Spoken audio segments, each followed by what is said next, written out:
সিংহের ডেরায় বাঘের গর্জন, লঙ্কানদের হারিয়ে দুর্দান্তভাবে জবাব দিল টাইগাররা।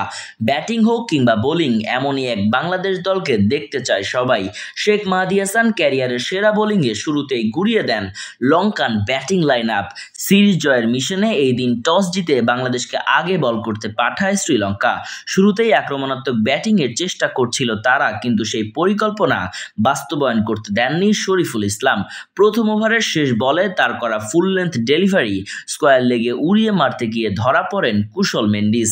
আজ তার ব্যাট থেকে আসে মাত্র 6 রান। প্রথম 2 ম্যাচে সুযোগ না পেলেও আজ একাদশে সুযোগ পান শেখ মেহেদী হাসান। কোচের আস্থার প্রতিদান দিতে ভুল করেননি তিনি। ইনিংসের দ্বিতীয় ভাগে তার বলে স্লিপে ক্যাচ দিয়ে আউট হন বাঁহাতি ব্যাটার কুশল পেরেরা। পাওয়ার প্লেতেই মেহেদী হাসানের হাত ধরে আরও এক সাফল্য আসে বাংলাদেশের। লঙ্কান ইনিংসে বড় শট খেলতে গিয়ে মিড উইকেটে ধরা পড়েন মাত্র 4 রান করা দীনেশ চান্দিমাল। প্রথম 6 ওভারে লঙ্কানদের স্কোর দাঁড়ায় 40 রান, বিনিময়ে হারিয়ে বসে 3টি উইকেট। মাঝে কেমেন্ডু মেন্ডিস কিছুটা প্রতিরোধ গড়ে তোলার চেষ্টা করলেও বেশি দূর এগোতে পারেননি।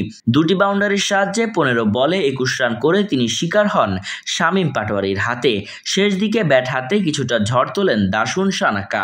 বল হাতে মাত্র 11 রান খরচ করে ক্যারিয়ারের সেরা 4 উইকেট নেন শেখ মেহেদী হাসান।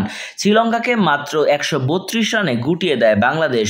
জবাবে ব্যাটিং করতে নেমে শুরুতে বাড়তি সুইং করতে থাকা নুয়ান থুসারার বলে এলবিডব্লিউ হন পারভেজ হোসেন ইমন। খাতা খোলার আগেই ফিরতে হয় তাকে, তবে সেই ধাক্কা সামলাতে দুর্দান্ত ব্যাটিং করতে থাকেন তানজিদ হোসেন তামিম ও আগের ম্যাচের হাফ সেঞ্চুরিয়ান লিটন কুমার দাস। লঙ্কান বোলারদের তুলোধনা করে দ্রুত গতিতে রান তুলতে থাকেন এই 2 batter.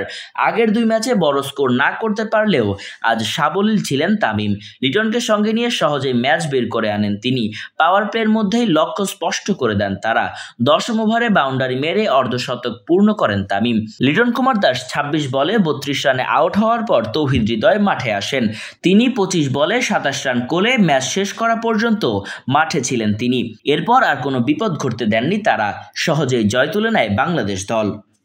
Murtaza Tanvir, news desk, Bengali mail.